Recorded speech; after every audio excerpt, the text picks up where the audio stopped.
Hi guys, কেমন আছেন আপনারা সবাই? আশা করি ভালো আছেন। আমি এখন নান রুটি বানাবো, তার জন্য আটা নিচ্ছি এবং লবণ নিচ্ছি, তারপরে চিনি নিচ্ছি, তারপরে চিনি একটু বেশি দিলাম, বাচ্চারা খাবে সেই জন্য।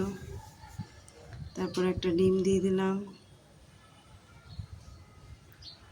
তারপরে ইস্টটা ব্যবহার করছিলাম, কিন্তু ইস্টটা মোটেও ভালো না। আমি কি বলবো, দুধ নিয়েছিলাম,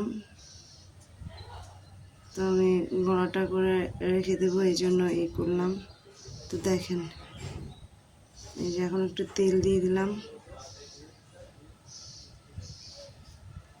তো এভাবে আমি মাখাচ্ছিলাম, দেখেন সুন্দর করে আলতো আলতো করে মাখাচ্ছিলাম, যে এটা সুন্দর করে মিশ হয়ে যাক।